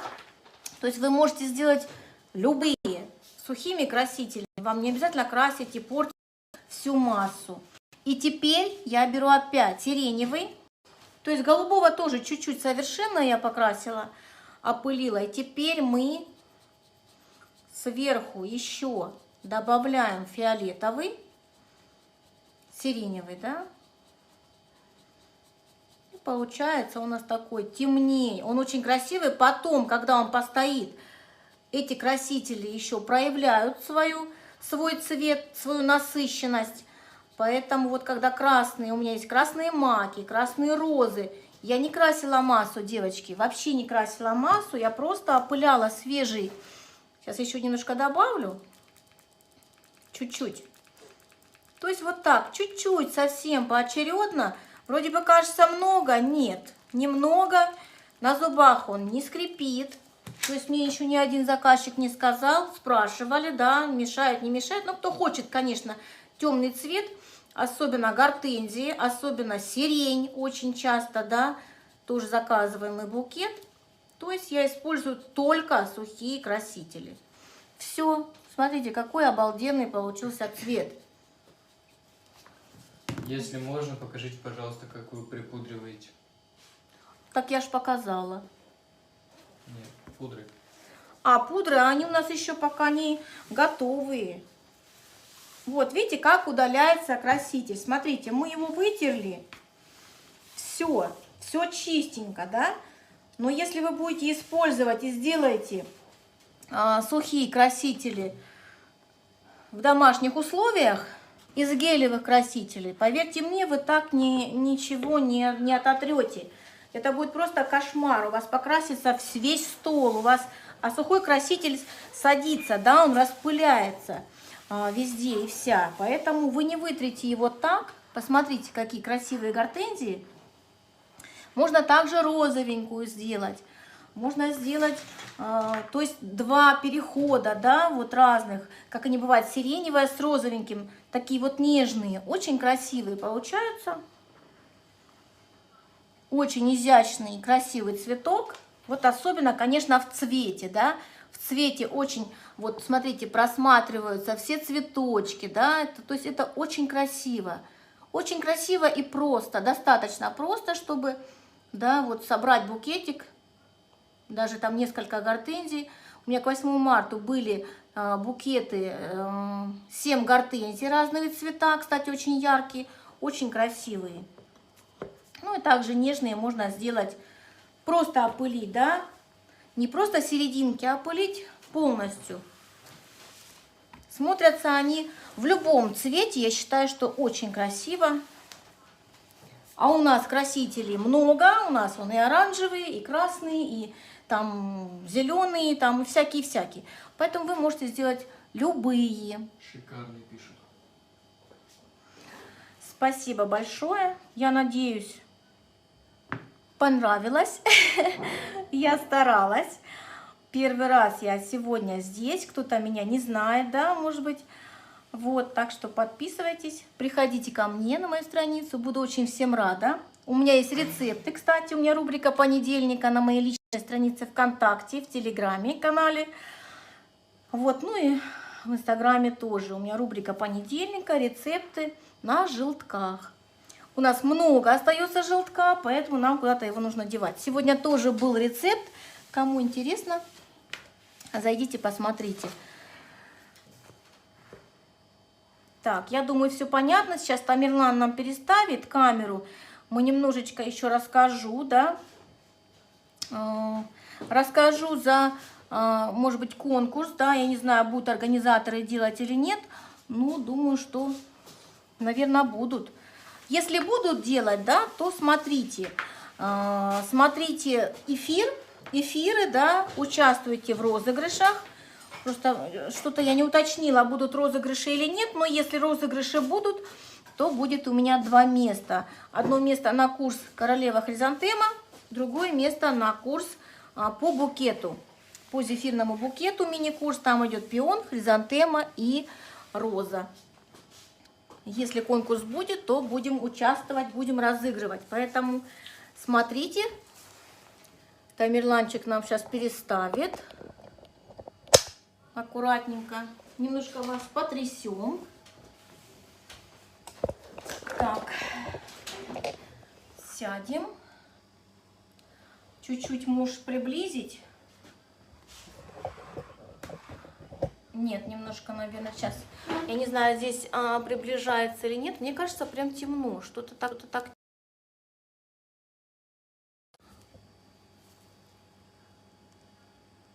Вот. Чуть подними немножко вот эту голову лампы. Все. Сильно поднял. Саму эту опусти, ногу. Я извиняюсь, сейчас мы настроим, чтобы было видно. Чтобы я сидела. Еще опускай, еще. И теперь сам телефон приподними. Совсем чуть-чуть, сынок. Нет, опускай. Я сама. Все, я думаю, видно, да? Меня видно, цветы теперь не видно, отсвечивают. Неправильно сынок сделал. Так, мини-курс, цветы маленькие или как в букете. Большие цветы у нас. Ну, мы делали с девочками и поменьше гортензии, хризантемы.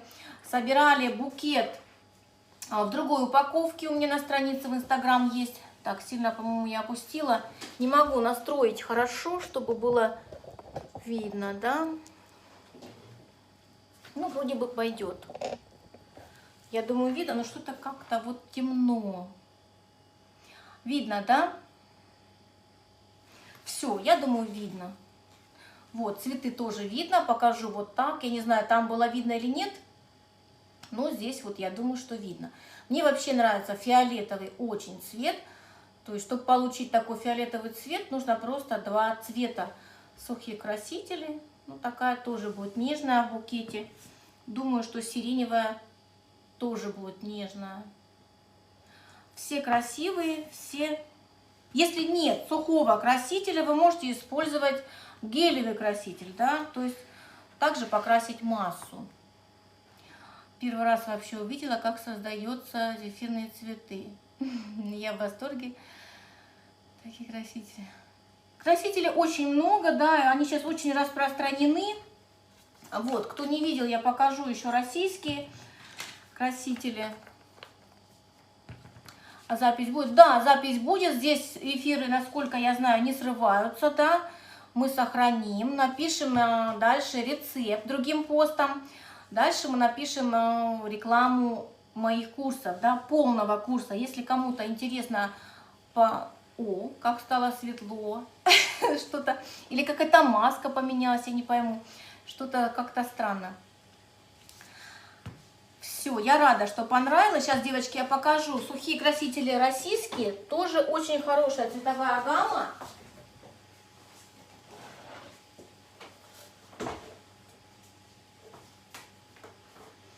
Вот я использую вот такие красители, да, орнамент, очень хорошая цветовая гамма. Вот розовый, он не такой яркий, как китайский, зеленый, темный, очень хороший цвет.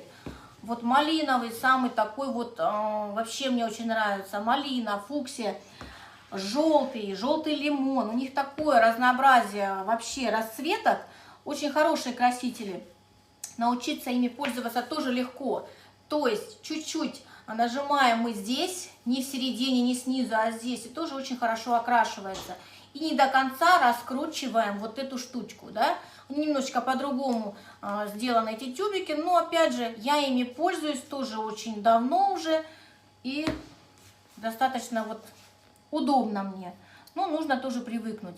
Высыпьте половину тюбика в пакет или какую-то баночку, плотно закройте ее, половину используйте, потом досыпите еще, и все будет прекрасно. То есть все будет хорошо распыляться. А теперь хочу рассказать по поводу курса полного, да. Напомню, что у меня скидка до конца марта. Идет скидка 2000 рублей, то есть скидка очень хорошая. Добавляться будут 10 видеоуроков по цветам новым. Сейчас будут новые цветы. Ассортимент цветов, да, весь набор цветов тоже можно посмотреть у меня в инстаграме. У меня есть ссылка, но здесь я не знаю, как сделать, конечно, это, но ассортимент очень большой. Цветов много. Хризантемы мы делаем всеми насадками, то есть их там у нас 7 или 8. Розы несколькими насадками, разные пионы.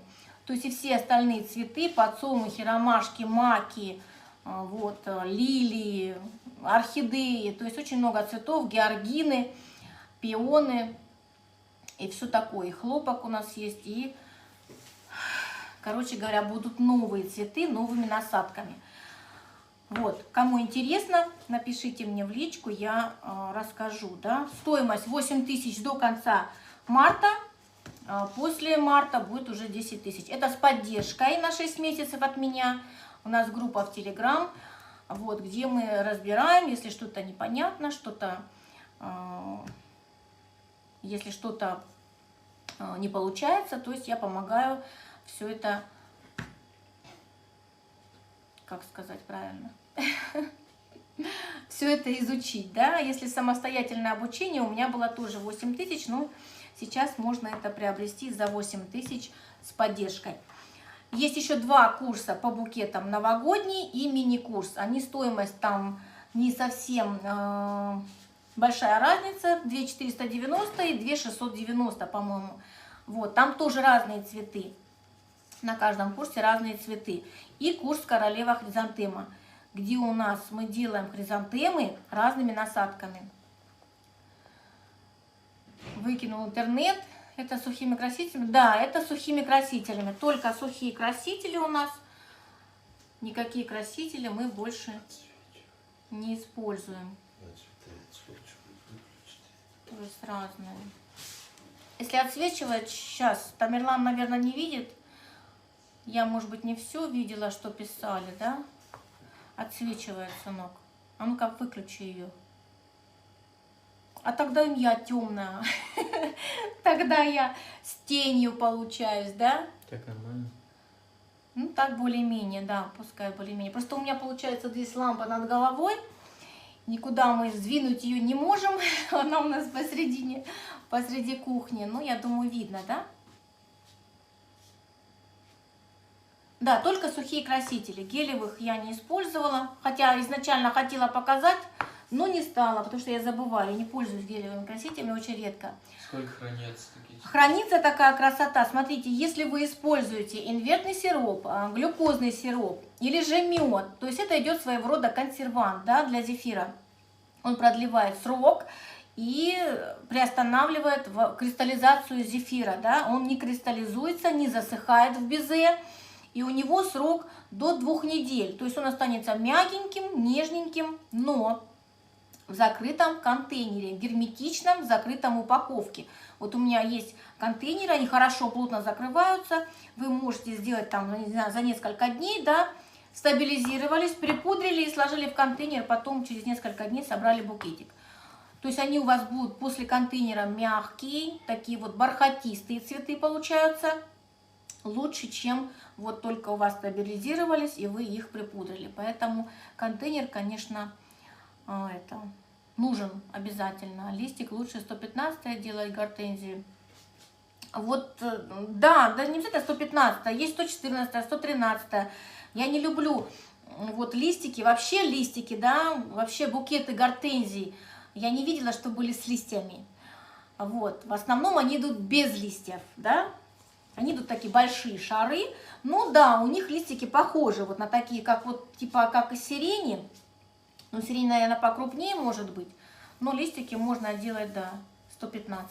Также 114, также 113, то есть похожее какой-то. Когда много листвы в букете, это некрасиво и очень сильно отвлекает. Это вот мое мнение, конечно. Мне не нравится, когда много. Особенно в гортензиях. Вот, ну можно кто-то в серединке ставит между цветочками, кто-то там снизу, кто-то где-то. Я не ставлю, потому что я не люблю, мне кажется, это некрасиво совершенно.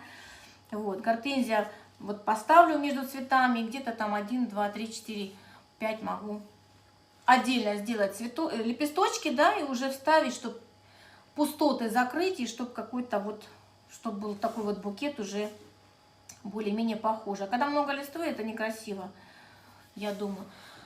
Ну, думаю, все понятно, да, если конкурс будут организаторы устраивать, у меня будет 2 места, смотрите, марафон, да, смотрите, дальше участвуйте. А вот, у меня первый эфир на этом марафоне, поэтому сейчас мы будем сохранять. Да, в середине цветочка бусинки. Вот, вы можете взять любые мягкие, можете взять и карамельные всякие, и шоколадные. Вот, чтобы не использовать зефир, да, чтобы он у вас не стабилизировался, пока вы покрасите цветы, можно использовать бусинки. Если будут какие-то вопросы, потом можете написать, да, мы сейчас сохраним эфир, можно написать, и я уже на ваши вопросы остальные все отвечу. Потому что уже много мы, да, почти 2 часа. Весь день бы вас смотрела. Ой, спасибо большое, мне очень приятно. Вот, подписывайтесь на